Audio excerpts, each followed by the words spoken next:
The only thing that we're interested in is putting money in your wallet.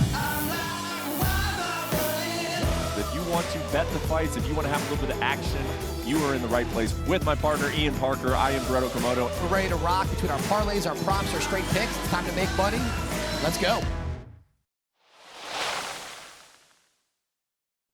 What's up, guys? It is time for UFC Best Bets, UFC 292 edition, where Boston will play host to a bantamweight championship fight between Aljamain Sterling and Sean O'Malley, as well as a strawweight fight between Weil and Amanda Lemos. And as always, I am Brett Okamoto alongside Ian Parker to break it all down from a gambling perspective, which is what you really want to know. Of course, we enjoy watching the fights, but we enjoy even more making money off of fights, which did we do last week. Before we get to the UFC 292, I will allow Ian Parker to take it away and tell us how we did at the UFC Fight Night, which was headlined by Vicente Luque and Rafael dos Anjos. Mr. Parker.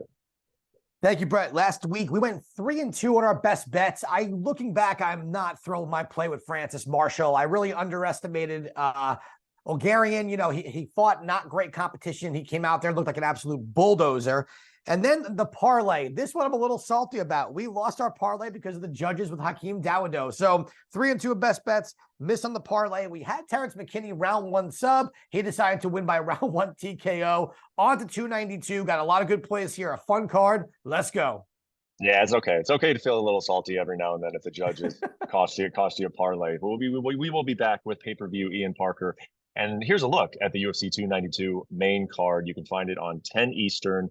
7 Pacific, ESPN Plus, as always, as I mentioned, Aljamain Sterling taking on Sean O'Malley. Been waiting kind of for this Sean O'Malley title fight for a while. All of the hype. We'll see if he can get it done on the biggest stage against Sterling. Wei Zhang taking on Amanda Lemos in a 115-pound title fight. And then another featured bout on the card, Ian Gary taking on Neil Magny in a fight that was supposed to be against Jeff Neal. Instead, he faces Neil Magny in a fight that he actually originally called for. So some interesting fights, obviously, to break down from a gambling perspective. And we will start with the main event, Aljamain Sterling, minus 250. We talked a little bit about this last week, Ian, and you said, hey, man, if this line keeps moving in the direction of Sean O'Malley, which it has been since the Open, you got to jump on Aljamain Sterling. It seems like finally there was a little bit of a pushback and some money coming in on Aljamain Sterling. Greatest 135-pounder of all time. I think he's earned that distinction. Can O'Malley get it done as a plus 205er, or are we taking the favorite here in a minus 250 Aljamain Sterling?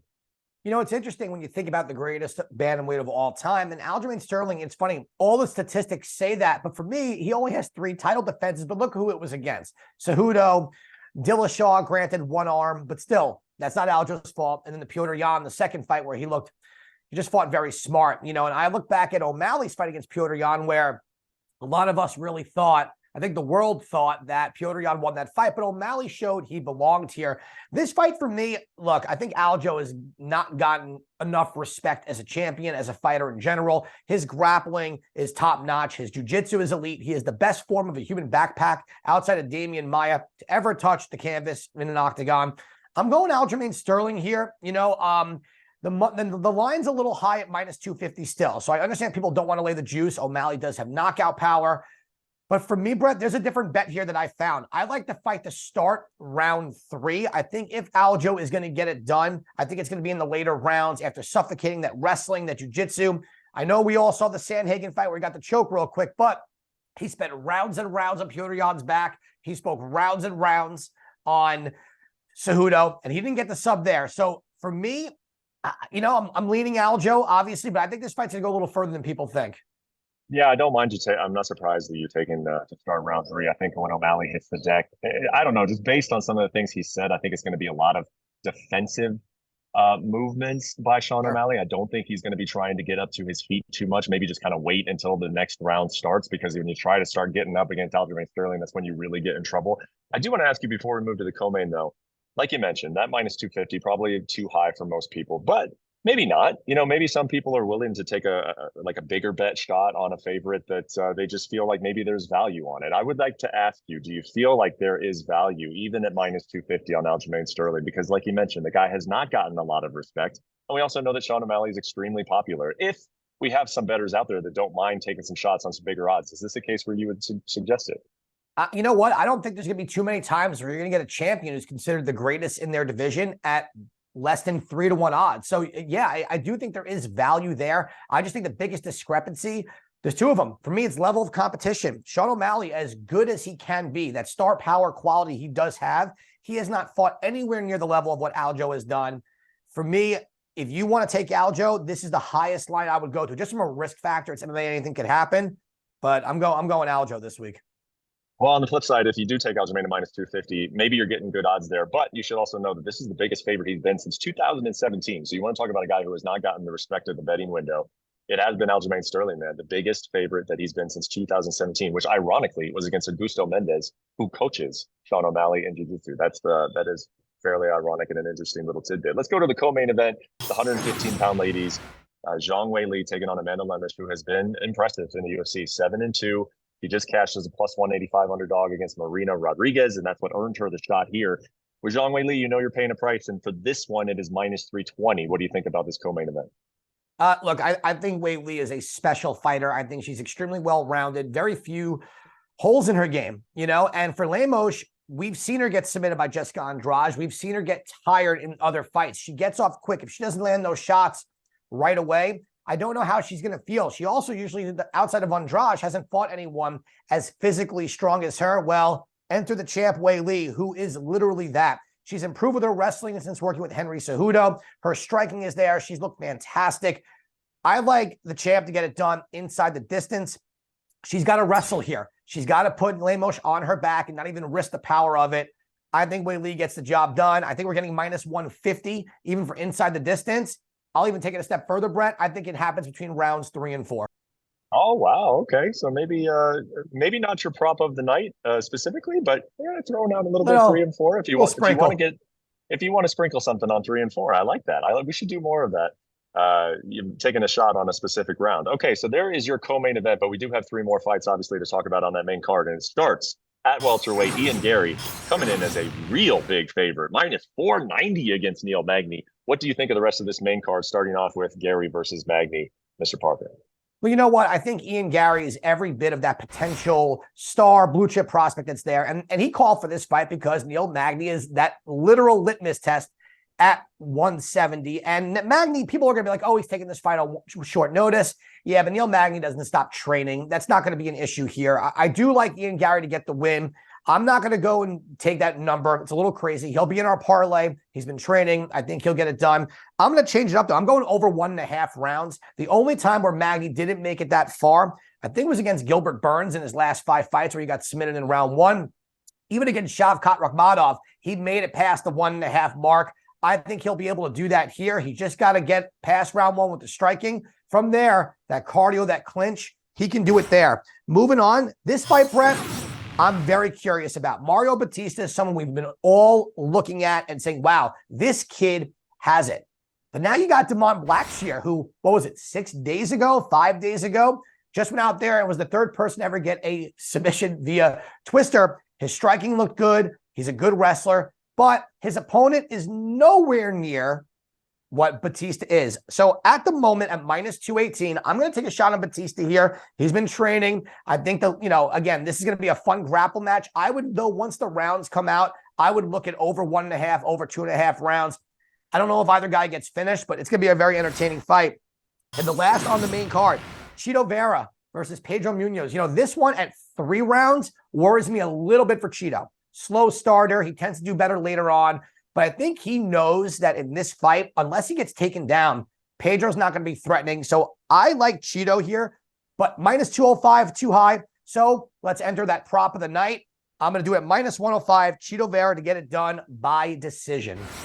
I like it. And really interesting on this main card. All 3 of those fights you just talked about had opponent changes. We had Henry Cejudo, crazy, Cody Garbrandt, and Jeff Neal. So it just shows don't put your research in too early when talking about breaking down UFC fights because they are always subject to change. And let's go ahead and move on from the main event, main card. That is your main card wrap up. Give me your quick picks for the UFC 292 prelims on Saturday in Boston. The return of Chris Weidman versus Brad Tavares, in the spirit of transparency, I have a relationship with Chris Weidman. I was his manager. I first brought him into the UFC. We're good friends. So I'm going to be rooting for him. So I can't really give an honest bet. I think this is a tough matchup after 2 years off, a broken leg. Tavares is tough as they come. But I would never not give a bet. At least I found something regardless of bias. We're going to go for that fight to start round 3. Gregory Rodriguez inside the distance against Tennis Tulum. I'm going to go Austin Hubbard in the finale over Kurt Holloway. I might have just butchered that last name. I apologize, Kurt. Don't beat me up for that. I'm just excited for this card. Austin Hubbard get the win there. I'm going Cody Gibson as the underdog against Brad Katona. On the show, he mentioned Katona is just going to grab the single leg and hang there. And Cody Gibson looked like an absolute maniac in his win to get to the finale. I'm taking him at plus odds. We're going to go Petrosky, GM3 over 1.5 rounds. Natalia Silva, she's going to beat Andrea Lee. How? I don't know. So she's going to be in our parlay. And I'm going to take Karini Silva against Marina Moroz. Now, Brett, I know you like that whole round 3 or 4 situation. And we did not speak before this. There was no conversation. So either we've worked together that long, you could read my mind, but I'm going to do a long shot prop of the night. And that's for GM3 to win by TKO in round 3 for plus 5,000. There we go. Well, nicely done on the prelims as always. And let's just keep the picks coming. You mentioned, I forget who you mentioned earlier. Maybe it was Zhang Wei Li in the parlay. Without further ado, where is the Parker parlay going for UFC 292?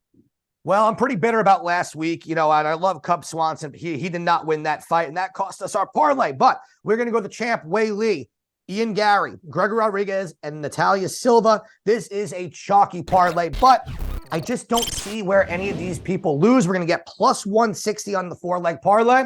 Let's get it done this week.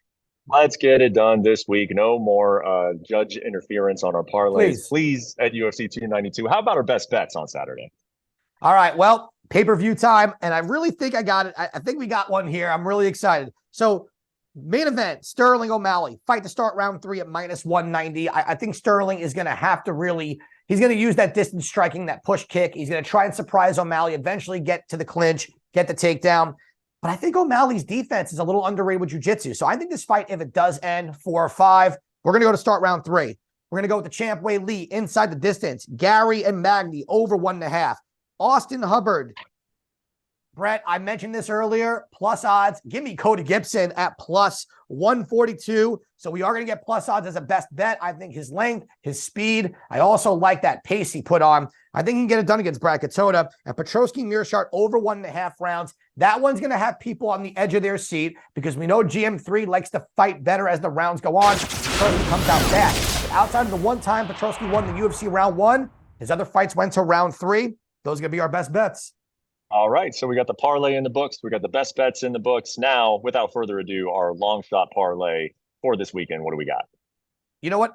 A few weeks ago, you really enjoyed this type of parlay. It didn't hit, but this one stuck out to me. 3 legs, all by submission. Wei Li, Gary Rodriguez. Take a look at that number, plus 10,462. Only 3 fights. And you know what? I could see this happening. I could see Wei Li taking the back after rocking Lemos. I could see Ian Gary getting his first submission. He mentioned doing that. And Gregory Rodriguez is a black belt in jiu-jitsu. He is fighting a striker. We saw him get it against Chidi Njokiani. He gets those positions for the arm triangle. Why not? Let's hit the first one of the year. I keep saying this like a broken record, but I think this one's got the best shot to hit. I do like the themed long shot parlays. I don't know why. Maybe I'm just a simple guy, but I like it when our long shot parlay has a theme. It feels well. It feels good. And all we need are 3 taps to get it done on Saturday. That does it for us for UFC Best Bets. Thank you so much for watching. We hope you gave you something to think about when you're going to the betting window, and tune in again next week. We are not slowing down. It's every single week pretty much at UFC Best Bets. But until then, enjoy the fights in Boston, and we will see you next time.